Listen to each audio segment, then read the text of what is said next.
रखा हुआ है। रचना करके स्वयं हुक्म शब्द यह नाम रूप में सारी रचना में रमा हुआ कण कण को जीवन और ताकत दे रहा है।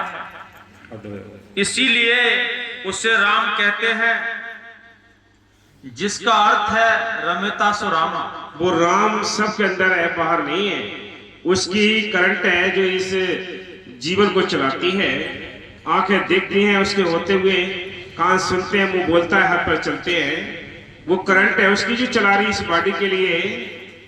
संत बार बार यही समझाते हैं, उस करंट से मिलना है तो नाम का अभ्यास करना पड़ेगा। शब्द गुरु दातार दया का, रच दिया सकल पसारा, आत्म से परमात्म कर दे ऐसा गुरु हमारा। वो गुरु अंदर बैठा है, बाहर नहीं है। ये फूल हैं, बाबा मेरे साहब जी बार बार समझाया करते थे, ये कहां से कटिंग हुई है, कहां से इसके अंदर इत्र पड़े हैं, कहां से इनका कलर पड़ा है, कहां ये कारीगर बैठा है। ये इसकी कारीगरी दिखाई देती है, लेकिन कारीगर दिखाई नहीं देता। कारीगर तभी दिखाई देगा जब कोई बीच में हमें मीडिएटर मिले, कोई संत मिले, तब वो कारीगर से मिलने का तरीका बताएगा। हाँ जी, इसलिए उसे राम कहते हैं, जिसका अर्थ है रमता सो रामा। अर्थात जिस मालिक ने ये रचना की है वह इस सृष्टि में ही विद्यमान है। जिसने ये सृष्टि रची है, ये मृतलोक बनाया है, वो इसी में विद्यमान है। हाँ जी, दूर नहीं, घट घट में, कण कण में, शब्द रूप में समाया हुआ है। इस शब्द को ईसाई वर्ड कहते हैं, मुसलमान कलमा कलाम इलाही, बांगे आसमानी। यह जो संसार की किसी भी भाषा से संबंध नहीं रखती।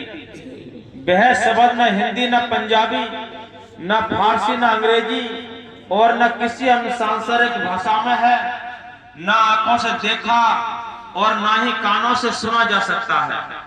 वह केवल आत्मिक अनुभव से संबंध रखता है। सबर सबर सबको कहे, वह तो शब्द विधे, जीवा पर आवे नहीं निरख परख कर ले। नाम डोर है गुप्त को नहीं जानता, नी अक्षर नह रूप दृष्ट नहीं आपका।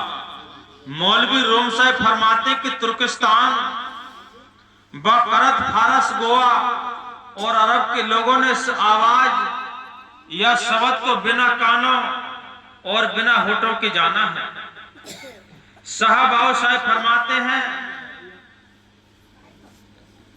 बल्कि वह शब्द या नाम इस दुनिया की वस्तु ही नहीं, वह सूक्ष्म मंडलों में जाकर मिलता है।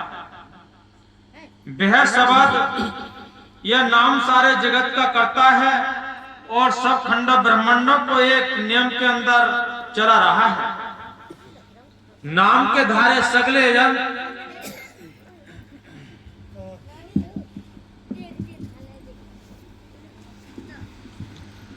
संतों के साथ प्रेम कैसे किया जाता है। प्रेम क्या है? किसी का गुलाम बन जाना और उसे अपना दिल देकर खुद बेदिल होकर हैरान करना। जिसके साथ प्यार होता है उसके लिए सब कुछ कुर्बान होता चला जाता है। प्यार में कोई भेद मालूम नहीं होता और कोई मजबूरी दिखाई नहीं देती। मनुष्य अपने आप ही सब कुछ कुर्बान करता चला जाता है। संतों को दिल देने और उनका हुक्म मानने से कुदरती तौर पर अहंकार का रोग मिट जाता है, आपा भाव समाप्त हो जाता है। धीरे धीरे जिस्म और जान अपने आत्म के हवाले होते चले जाते हैं। फिर ईमान भी कहां ठहरता है। ये तनमन ईमान और आपा भावी आत्मा के रूहानी रास्ते में रुकावटें हैं। संतों के साथ प्रेम करने और उनके हुक्म का हर समय ख्याल रखने से एकाग्रता बनती है। वह हमें दोनों जहानों की हिरस तथा हवस से मुंह मोड़ना और अपने दिल की रुचि को अंतर्मुख प्रीतम की ओर रखनी सिखाते हैं।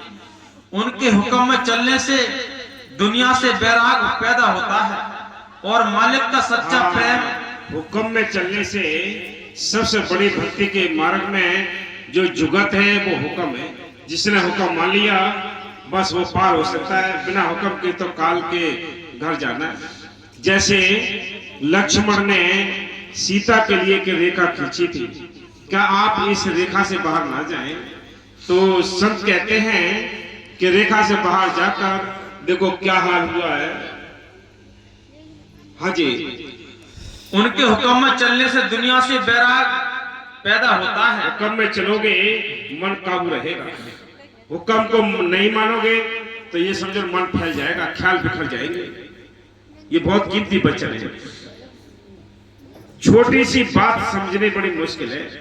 रामायण में याद मत करो सारी। सबसे पहले प्रेम और हुक्म, दो चीजें बहुत बड़ी है इस भक्ति के मार्ग में।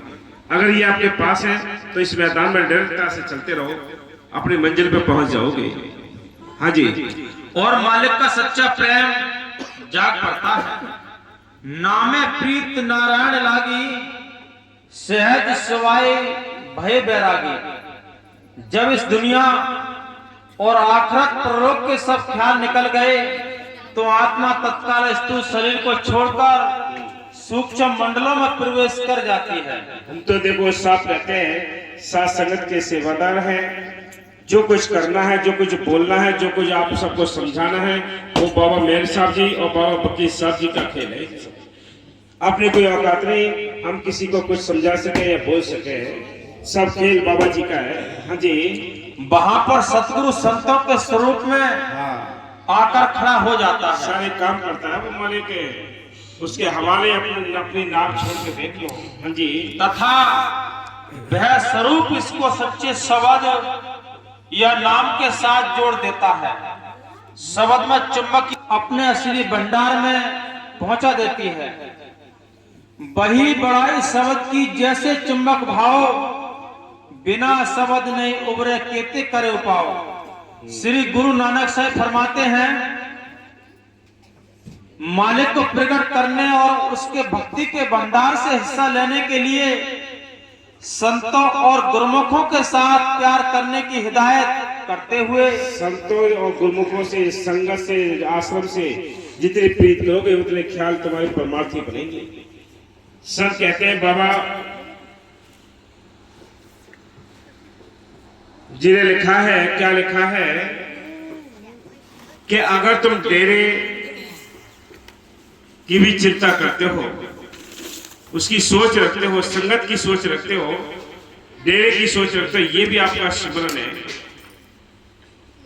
ये भी परमात्मा में दाखिल होता है। सबसे बड़ी कीमती दौलत है ये। हाँ जी, उनके साथ प्रेम करने की विधि सिखाते हैं। मनरे क्यों छूटे बिन प्यार, गुरुमुख अंतर रब रया बख्शे भगत भंडार। आप फरमाते कि जिस तरह कमल को पानी की लहरें धक्के देती हैं, फिर भी वह बड़े प्रेम से खड़ा रहता है। हाँ, किसको सुनो देखो। आप फरमाते कि जिस तरह कमल को, देखो कमल का फूल देखा है आप सभी ने, कहाँ होता है? तालाब में होता है। जड़ कहाँ है? कीचड़ में है। फूल कहाँ है? पानी में, लहरों में। उसको कितनी बार की लहरें चोटें मारती है, लेकिन फिर भी वो सुंदर बनकर खिलता रहता है। ऐसे याद करो कि दुनियादारी की कितनी ही चोटें पड़े, लेकिन हमारा मन ये दुखी ना हो और हमेशा हम परमात्मा में खिलते रहें। हाँ जी, लहरें धक्के देती हैं, हाँ, फिर भी वह बड़े प्रेम से खड़ा रहता है। कोई दुख महसूस नहीं करता, कोई दुख महसूस नहीं करता। हाँ जी, इसी तरह प्रेमी अपनी सब चिंता फिकर, अकल दलील और अहंकार त्याग कर संतों के हुक्म में खिले माथे प्रेम से सेवा करता है। ये मन की आदतें हैं, ये चीजें सच्चे प्रेमियों के पास होती हैं। लेकिन जो इंसान आप पहचान कर लेना, जो आपको निंदा करे, बैर करे, अभाव लाए, तुम्हें भरमाए, याद रखो उससे दूर रहना। ऐसे इंसानों की सोबत करो जो आपको परमात्मा में प्यार, सहारा दे, आपको आगे बढ़ाने की कोशिश करें।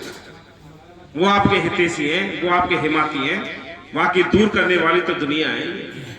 हाँ जी, उसे चाहे कमल के फूल की तरह उनके दरबार में से कितने ही धक्के मिले, हर मुसीबत में उनका कदम आगे ही बढ़ता रहे, आगे ही बढ़ता रहे। कितने दरबार से कितने ही धक्के मिले, कभी अभाव न लाए। हमारे अंदर तो इतने इतने गैसें भरी पड़ी हैं कि हम समझ नहीं पाते। नई गाड़ी हो, जरा भी यार आ गई तो गाड़ी चल नहीं सकती, कितनी ही कीमती गाड़ी हो। हमारे अंदर तो अनगिनत एयर भरी पड़ी हैं, कैसे हमारी परमार्थ रूपी गाड़ी आगे को बढ़ेगी, ये सोच लो, समझ लो अच्छी तरह। हाँ जी, और दरबार नहीं छोड़े, दरबार नहीं छोड़े। हाँ जी, हर बात में खुश रहे, हर बात में खुश रहे। हाँ, इसी में अपनी भलाई समझे और इसमें जरा भी अभाव न लाए। अभाव न लाए, अभाव लाए तो गए काम से। इसलिए सभी साध संगत के चरणों में विनती है कि आज का ये सतगुरु की मेहर से प्रेमी अनिल जी के यहाँ बाबा बकीर साहब जी के इस दिसंबर माह में जन्मदिन का केक आज काटा गया।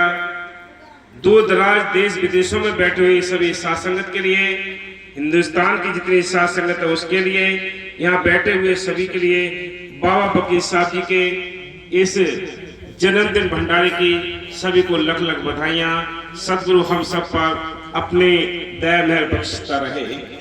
और आगे 7 तारीख का प्रोग्राम पेपल में है मास्टर जी के यहाँ। 10 तारीख का प्रोग्राम ढाडोल में है सोनू के यहाँ। और 17 तारीख का जो प्रोग्राम है वो आपके इस्लाम नगर में है मुकेश जी के यहाँ। और बाकी कुछ याद नहीं है, पूरे प्रोग्राम वो बता दिए जाएंगे आगे। और जो 5 तारीख का था प्रोग्राम वो आगे बढ़ा दिया गया है इस्लाम नगर का जो था। तो सभी साध संगत के चरणों में बेनती है कि इस दिसंबर माह में बाबा बकीर साहब जी के भंडारे होते हैं, सभी में आप आते जाते रहे, ये प्रमाण अपना इकट्ठा करते रहे। धन धन सतगुरु, जय आसरा।